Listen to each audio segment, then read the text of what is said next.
All right. Just some statistics. Now, globally, stroke is the leading cause of adult disability. Now, this article was done in Europe, so I'm starting off with the fact that they presented. In Europe, it affects an estimated 1.1 million inhabitants every year, and it causes nearly 500,000 deaths. Now, here in the United States, American Heart Association, their latest update, which was from this year, it's from this year, but then the latest numbers they had was from 2021. And according to that, stroke counted for approximately 1 out of every 21 deaths in the U.S., and on average, someone died of a stroke every 3 minutes and 14 seconds. Now, having worked with stroke patients, we all know that about half of them need some sort of rehab afterwards. Just some introduction as to how the authors of this article came about. They realized that after stroke, there's different things that will predict where the patient goes after acute rehab, such as the location of stroke, the extent of impairments that the patient presents with, whether it be physical, cognitive, perceptual, any bowel and bladder control, any feeding issues, how they're progressing, any financial, environmental factors. It's just a slew of things. What they realized is there is no reliable predictive model to determine where they go, right? There's different outcome measures that people have used in the past, one of them being the FIM, right, functional independence measure. But the authors are saying that something like the FIM, it's not something that's done as soon as the patient is admitted or presenting to the hospital. So what they are proposing is to use a scale like the National Institute of Health Stroke Scale, which can be done rapidly on admission, to use that to help with determining where the patient goes, in contrast to the FIM. The other thing they found was that the treating physician's estimation of functional outcome at 6 months after a stroke is relatively inaccurate. And from the article, near the end of it, they actually came out with like a percentage of the usefulness of using the NIH stroke scale to determine outcome after stroke. Their hypothesis is that after acute severe stroke, reassessing neurological status with the NIH stroke scale on admission to rehab would be beneficial for estimating outcome. Just a brief background of how things are in our world and what we see here in inpatients. When someone's admitted to hospital with possible stroke, they come into the ED, they're assessed by the medical team. Once you're stabilized, they're admitted to the regular floor. And our protocol is once you're admitted, settled in the room, there's times when we see them the day that they're there, and we have up to 24 hours to start our eval. And the doctors are looking to us as to providing our recommendation for discharge, because in reality, patients only stay in the hospital for a few days. When they come in with a stroke, once they kind of figure out what caused it, they will address the risk factors for it, and then they're on their way to whether home, rehab, whatever it is. As therapists, our goal is to give them the most aggressive form of rehab that they need. We try to get them home, as that's our first option. But if that's not, if they're not safe to go home, then we usually will try to recommend acute rehab instead of a skilled nursing facility, because we all know what it's like being in acute rehab versus in a skilled nursing facility. What we find is that sometimes, because of their insurance, we can have the perfect patient for acute rehab, but they're denied acute rehab. The other thing we run into is whenever patients are being referred to acute rehab, the acute rehab liaison will come and assess them. And there's been times when we have this patient who we think would be perfect for them, but the rehab liaison, for various reasons, will deny or will say that they're not appropriate. So when I came across this article, I got excited because I'm like, if we can have an objective, something objective back up our reasoning instead of just telling them that we feel that they'll be appropriate, that would probably go over a little bit better. All right. Now, the article kind of brings out a few outcome measures, so I'm just going to quickly go over them. The first one is the FIM. I think people are, familiar with the FIM. It was developed in 1983. It looks at the patient's physical and cognitive disability, and it looks at the burden of care. It looks at 18 items: self-care, sphincter control, transfers, their locomotion, communication, cognition. They are scored on a 7-point scale based on how much help they need. 1 would be them needing total health, and 7 meaning they are completely independent. And based on this, they get a score from 18 to 126. The next measure it talks about is the National Institute of Health Stroke Scale. Are you guys familiar with the NIH Stroke Scale? No. No. Okay, this is something that we actually use here in the hospital a lot. It's almost like, I think of it as the vital signs for stroke, because that's really how it is. It was developed more than 30 years ago. It's used widely because it's like a common language. When I say they have an NIH score of 1, we know what that means here in inpatient. So when a patient comes into the ED, they're suspecting a stroke. One of the things that they will do, the doctor or the nurse at the bedside, is they will do the NIH, assess them using the NIH stroke scale, and based on that, they come up with a score, and the score will also help the doctors in terms of how to manage a stroke. It looks at 18 items, and the patients are scored, it's like a 3 to 5 grade range. It looks at their ability to do the task, and the score ranges from 0 to 42. Because the article talks a lot about the NIH stroke scale, I'm going to break it down and show you guys the components that it looks at, so that kind of makes sense a little bit more. So the first thing it looks at, they assess is the level of consciousness. They will look at whether the patient is alert or not alert, and they get a score. And then they will ask them how old they are and the month, and based on their answers, they get a score. And then they will ask to see if they can follow commands. And for that, like, it's very standardized. For command follow, they ask the patient to open and close their eyes and to open and close their hand, and they get a score. What happens if the patient's aphasic and can't answer? And then they will do pantomime and all that, if they can't, okay. yeah. Because, and that's one thing is, because it's not assessing their command following, but their level of consciousness. Got it, okay. All right, so that's the first thing they look at. The next thing they look at is eye movement. What they do is the tester will kind of move their finger and look at whether the patient has gaze palsy or not. And then after that, they will look at visual field. The fourth thing they will be looking at is any facial weakness. They'll have the patient smile or show their teeth, open or close their eyes. And then they will look at strength of the arm and the leg. And it's pretty standardized for the arm. They have them hold their arm out at 90-degree angle, and they're looking at whether they can hold it up, or sometimes patients can hold it, but it starts drifting, and they get a score based on that. And then they will do the same thing with the leg. The next item they'll look at is limb ataxia. That's when they do the finger to nose, and then they'll do the heel to shin test. And with ataxia, you're looking at ataxia and not weakness. So if a patient can't do the movement because of weakness, they still get a 0 because they don't have ataxia. So ataxia is not the problem. All right. The next item they're looking at is sensory, whether they can feel pinprick or not. And then they will look at language. And here I kind of posted what the patients are shown.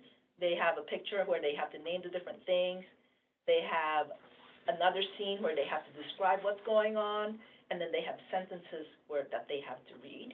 And this is that new picture, This right? is, yeah. Updated This is, the pictures have been updated. The classic one that you guys might remember in school is the one of the mom in the kitchen, washing dishes, and they just updated it in the last couple of months where they want to be kind of more, kind of in tune with what's going on, right?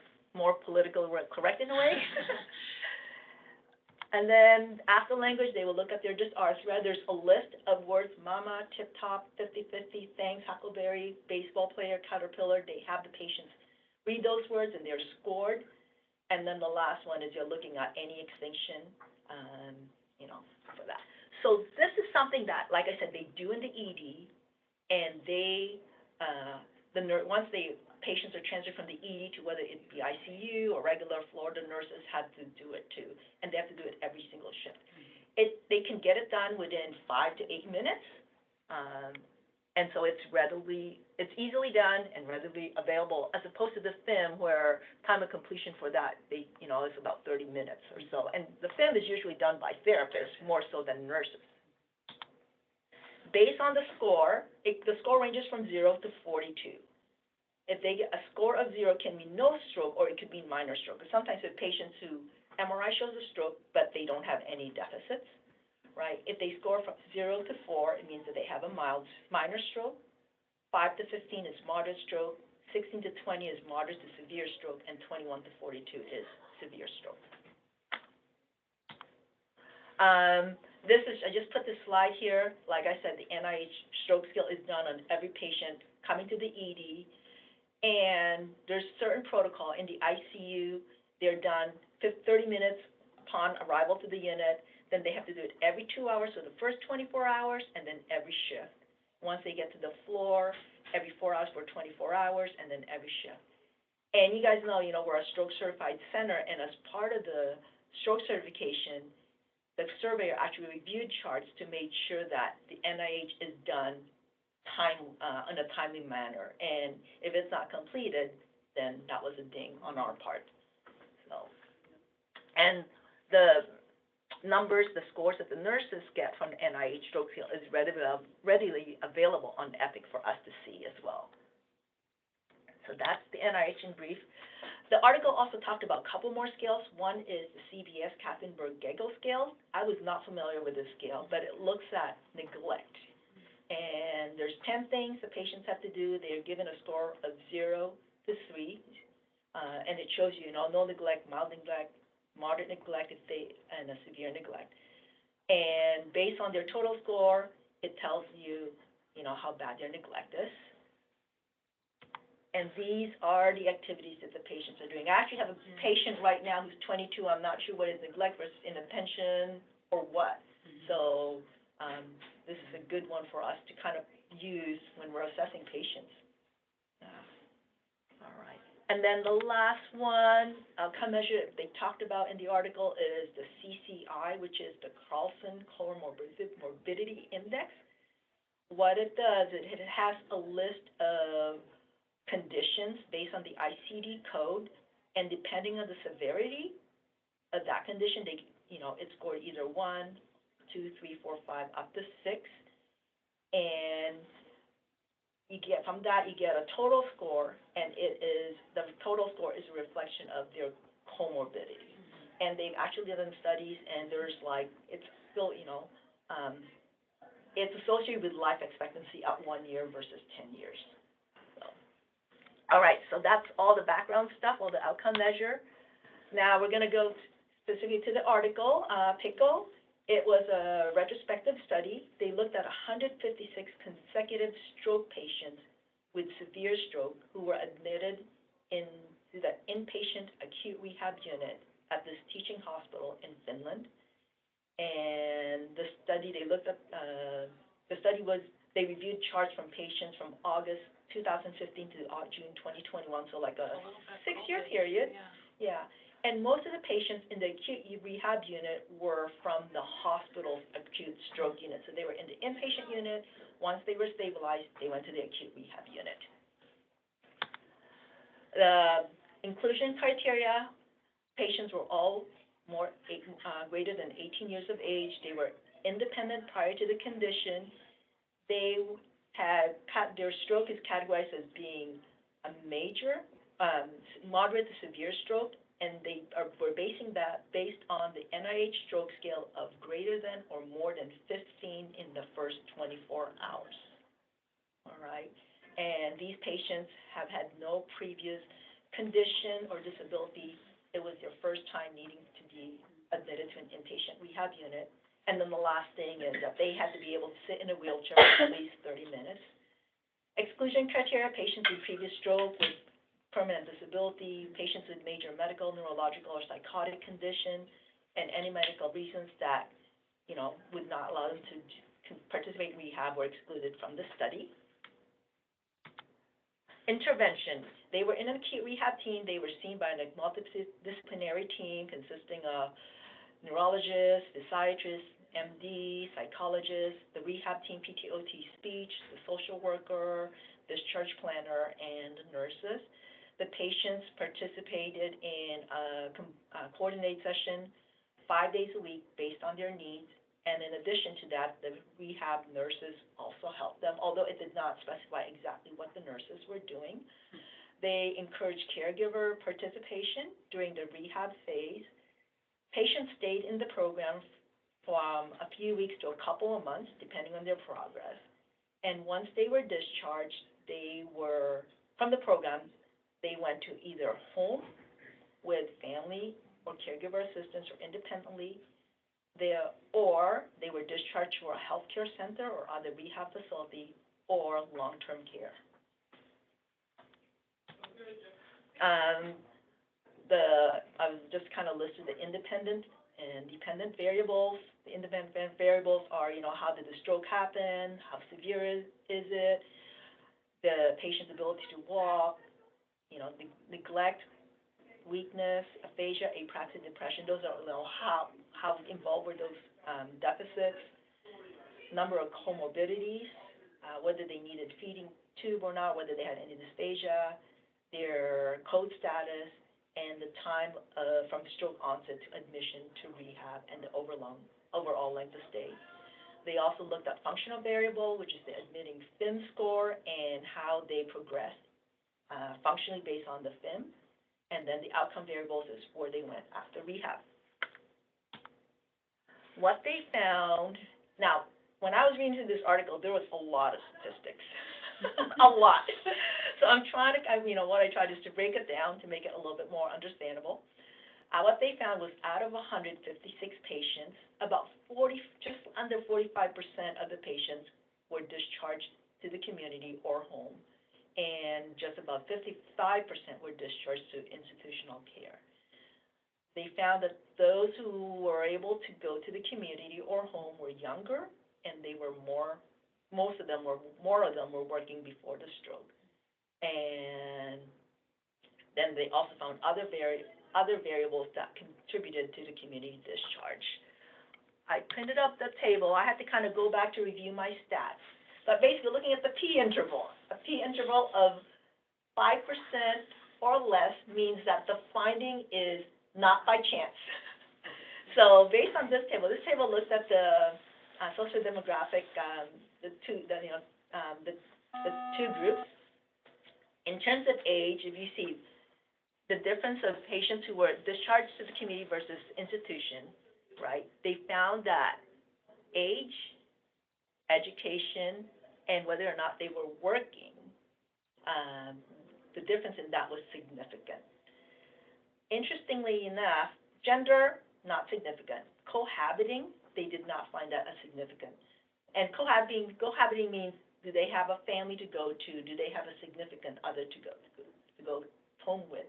And they found that whether or not the patient had someone at home with them was not really a significant decision to whether they go home or community, which Ali and I find very interesting, because reality is, we run into this a lot. We have a patient who we feel is appropriate for acute rehab, and when the rehab liaison comes to see them, one of the first questions they will ask is, when you go home from rehab, will there be someone at home with them? And if the patient answers no, they'll automatically reject it, because they don't want to be kind of stuck with a patient who has no one to go home to. So I found that statistic. I feel like they deem it part of a safe discharge, right? Is like they have to have somebody there with them. So yeah, but this study found that having someone at home or not was not really. At least in Finland. And at least in Finland, yes. All right. This other table, this looks at the clinical characteristics on admission. All right. And again, just think P of 0.05 means that it's statistically significant. So if you go down to the p-value, down here, the severity of weakness is a significant predictor of where you're discharged to. The severity of neglect, not so much the presence of neglect, but how bad their neglect is significant predictor. Whether or not they have dysphagia or they're needing a feeding tube is a significant predictor, and their DNR status. All right, those are significant predictors of whether they go to the community or they go to the institution. Another one, this looks at, the characteristics and the functioning. So I'm just going to go through what they found were significant predictors of whether they go to community or institutionalized. Time since stroke onset was a significant predictor. NIH stroke scale, 24 hours. So that's NIH stroke scale score when they are admitted to the acute hospital. This one, NIH stroke scale on admission. This is the NIH stroke scale of when they're admitted to acute rehab, right?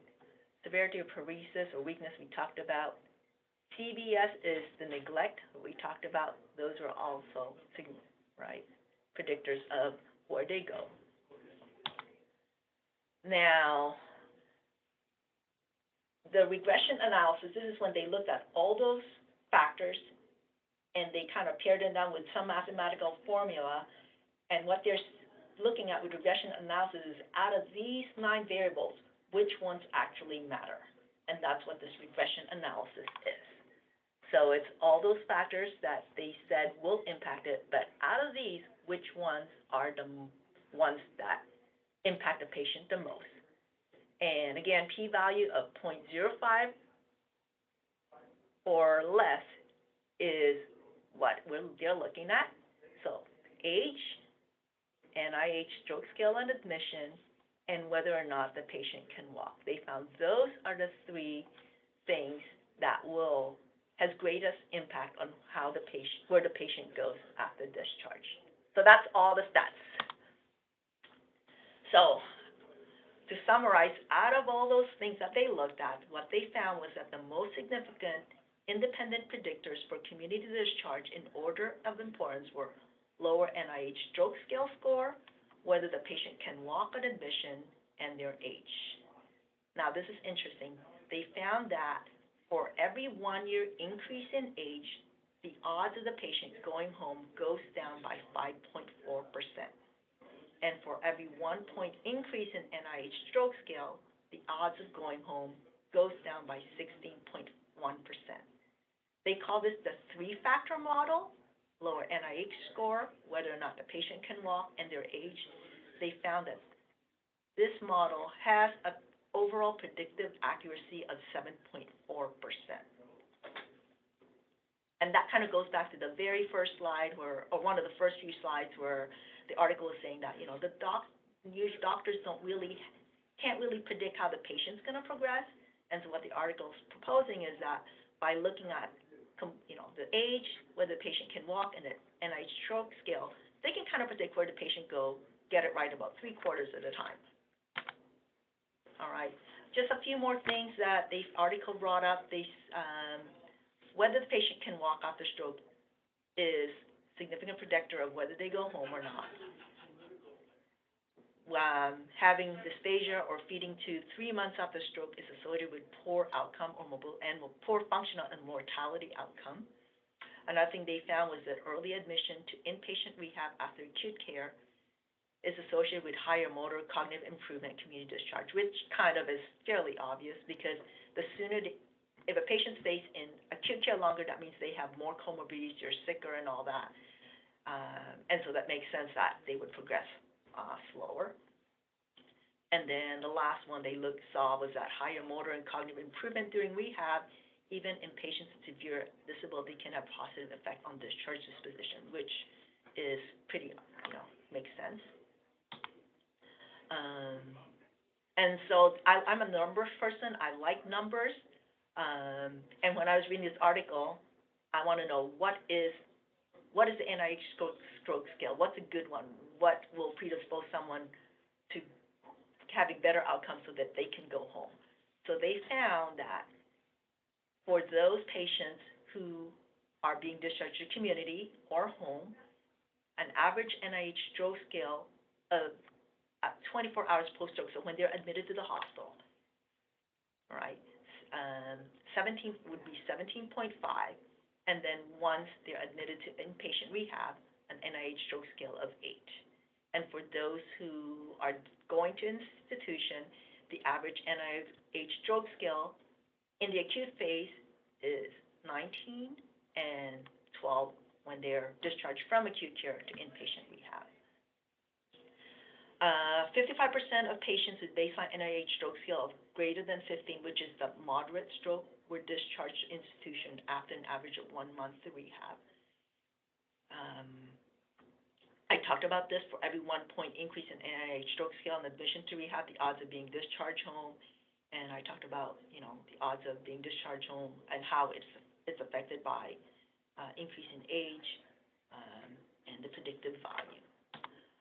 Strengths, I like that it's using NIH stroke scale, which is relevant to what we're doing. Seemed like they were, all eligible patients in the rehab unit, as long as they met the inclusion criteria, they were included in the study. And I like that the patients were all from the same inpatient rehab units, so they're getting pretty much similar treatment. In terms of limitations, the study was done over a period of 6 years, but they only had 156 patients, which to me seemed kind of low. And it's, the fact that they were all from one inpatient rehab unit, there's some sort of control, but then my question is, what kind of treatment were they getting? Are results that they're getting, can this be generalized to other situations? The study was done in Finland, and from reading the article, sounds like the medical system in Finland differs from us. They have, community state apparently provides housing and follow-up care when the patient is discharged from the hospital, which is not the reality here. The length of stay in the acute care hospital in the study ranged from 19 to 92 days, which is way longer than what we're seeing here. Average length of stay, I don't have an average, but like for someone who comes in with a straightforward ischemic stroke, sometimes you're discharged within 24 to 48 hours. So 19 to 92 days is really long. And then it sounds like the admitting criteria for acute rehab that they're looking at there is much different from our practice here. They are admitting patients with higher NIH stroke scale scores, more impaired than what our acute rehab liaisons are looking at. The main thing I learned, NIH stroke scale and ambulatory ability and age have strong predictive value to discharge destination. I have the average NIH for those going to the community after rehab, average NIH stroke scale of 17.5 in the acute phase and 8 once they're discharged from acute care to rehab. For those who are institutionalized after inpatient rehab, your acute NIH stroke scale score is usually 19 and 12 when they're discharged from acute care to inpatient rehab. And then the last thing is early admission to inpatient rehab after acute care can be associated with greater improvement and increased likelihood of community discharge, which to me means, we need to try to get patients out of here and rehab as soon as possible because they will improve much faster and have better outcomes. And these are my references, and that's it. All right, any questions, discussions? I know it's a lot.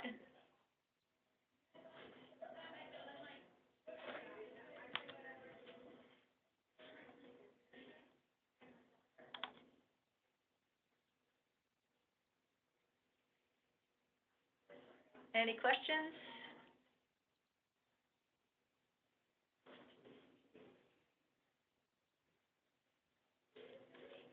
I think it's really interesting, but it's very far from what I do. So I know. That's the thing. Is yeah. It's like, I know you. I mean, it's a skill that we use here, and it's like, the way I see it is, it's when you're using the stroke scale, like it's like a common language for us because stroke patients, they come in they're so different. Yeah. Right? So I have a question. So what do you see about, so I know like you say the study their health system like in Europe is very different than us. So what do you guys see of like the patient? Do we have a good system like when they discharge? Or do you see most of them are able to like discharge back into community per se, like to their home, or do we have support for them? Like in the, US system? Yeah, it's, in reality, I would say about 33% of our patients are, have fairly mild stroke that they can go home. Okay. And then, about, I would say 33 will end up going to a skilled nursing facility and 30% goes to acute rehab. What we're running into is insurance has a lot to do. Insurance has a huge impact on where they go. Some patients don't have any insurance, or some patients, like some of the insurances are like, will never give them approval to go to acute rehab. Yeah. Okay. And then our challenge is like the patients who we feel will really need acute rehab and are being declined by the rehab liaison.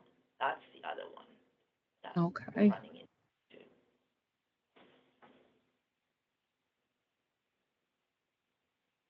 So,